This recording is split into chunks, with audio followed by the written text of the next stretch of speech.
میرے نبی سرکار نے فرمایا، اللہ پاکیزہ مال کو قبول کرتا ہے اور پاکیزہ دل والوں کو پسند کرتا ہے۔ جو پاک مال اللہ کے راہ میں خرچ کرتا ہے، مالک بے نیاز اس پر رحمت کے دروازے کھول دیتا ہے۔ اور جو انسان صدقہ میں اپنے آپ کو پہل رکھتا ہے، اگر وہ کھجور کا بھی صدقہ کیوں نہ کرے، تو میرے نبی سرکار نے فرمایا کیا ہوا اس کا صدقہ مالک کی بارگاہ میں اتنا بڑھتا رہتا ہے، جس طرح انسان دنیا میں رہ کر کسی جانور کو پالتا ہے، چھوٹا ہوتا ہے تو پالنا شروع کر دیتا ہے تو وہ اپنی عمر پوری کر لیتا ہے۔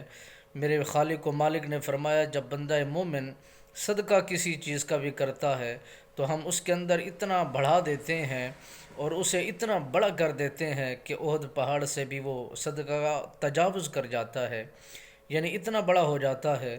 تو رسول اللہ صلی اللہ علیہ وسلم سرکار نے فرمایا سخی اللہ کے قریب ہوتا ہے، لوگوں کے قریب ہوتا ہے، آگ سے دور ہوتا ہے اور جنت کے قریب رہتا ہے۔ بخیل، بخل کرنے والا، کنجوس، وہ اللہ کے رحمت سے دور ہوتا ہے، لوگوں سے دور ہوتا ہے، جہنم کے قریب ہوتا ہے۔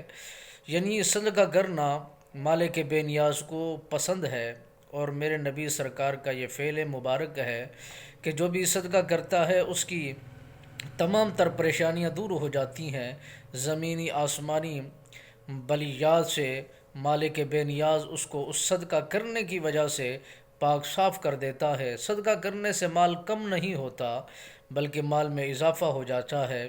معاف کرنے سے انسان کی عزت میں کمی نہیں آتی بلکہ معاف کرنے سے انسان کی عزت میں اضافہ کر دیا جاتا ہے۔ یہ سمجھنے کی باتیں ہیں، جو بندہ سمجھ جاتا ہے وہی کامیاب ہو جاتا ہے۔